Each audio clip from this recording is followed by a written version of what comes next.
एक बार ठाकुर जी से रूठ गई किशोरी जी। ठाकुर जी बोले आप रूठ क्यों गई? बोले ये नीली नीली मणि आप जो पहन करके आए हो, इसमें एक गोपी का चित्र दिखाई दे रहा है मुझको। ये कौन है? हमसे हूँ रूप गुण सुंदर, ये तो हमसे भी ज्यादा सुंदर है। इसके नेत्र तो देखो कितने प्यारे नेत्र हैं इसके। ठाकुर जी की मणि देख करके श्री जी कह रही हैं, इसकी मुस्कान तो देखो, पता नहीं कहां से तुम्हारे चक्कर में पड़ गई काले कलूटे, ये देखो कितनी प्यारी है। कौन है ये?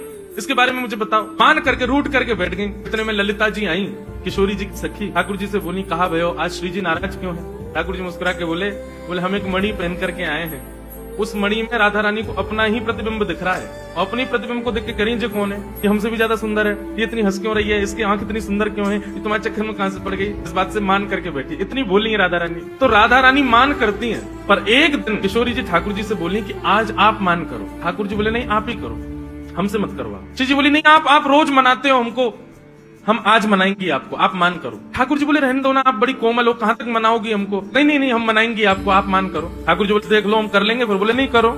सोई ठाकुर जी ने मान कर ली। ठाकुर जी रूठ के बैठ गए श्री जी से। ये वृंदावन की रस चर्चा है बंधु।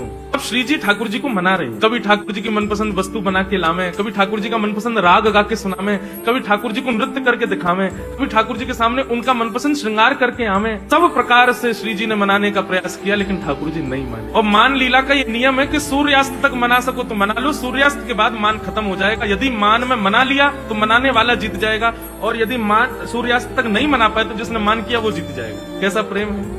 सूर्यास्त हो गया महाराज, सूर्यास्त होकर श्री जी आके बगल में बैठ गए, बोले ठीक है हम हार गए, अब मान छोड़ दो। लेकिन ठाकुर जी बिना कुछ बोले मान में ही चले गए। श्री जी बोली ये नियम नहीं है, सूर्यास्त के बाद मान खत्म करना होता है, आप तो मान में ही जा रहे हो। ठाकुर जी कुछ नहीं बोले, चले गए नंद भवन। श्री जी को रात भर नींद नहीं आई, बोले कि ऐसा कैसा मान किया कि रात में बात भी नहीं करके गए। दूसरे दिन फिर ठाकुर जी गौचारण के लिए आए, श्री जी आई, ठाकुर जी अभी भी मान में बैठे थे। श्री जी बोली देखो बहुत ज्यादा हो रहा है, आप कल से मान करके बैठो, रात में बात भी नहीं करके गए और अभी भी मान कर रहे हो। फिर श्री जी मनाने लगी, ठाकुर जी फिर नहीं माने, और रात में फिर बिना बात किए चले गए। 2 दिन हो गए, अब तो श्री जी से सहन नहीं हुआ, इतनी व्याकुल हो गई श्री जी। कल तीसरा दिन है, कल अंतिम प्रयास करूंगी, यदि नहीं माने तो मैं यमुना जी में जल समाधि ले लूंगी। और तीसरे दिन श्री जी मनाने लगे, ठाकुर जी फिर नहीं माने, तो श्री जी उठ करके यमुना जी के तट पर चली गई। जैसे ही श्री जी के नेत्रों का अश्रुबिंद आकर के यमुना जी के जल में एक बूंद गिरा, यमुना जी का संपूर्ण जल लाल पड़ गया। यमुना जी प्रकट हो गई, हे श्यामा जी आपको किसने विरह दिया? इतनी वेदना आपके हृदय में हो रही है, अभी आपके अश्रुबिंद का ताप इतना था, इतना ताप तो हमारे भैया यमराज नहीं देते किसी को नरक में, जितना ताप में आप हो इस वक्त। आप बताइए तो सही किसने दिया आपको ये? श्री जी थोड़े भाव में बोली तुम्हारे श्याम सुंदर मान करके बैठे, 3 दिन हो गए, रीझ ही नहीं रहे।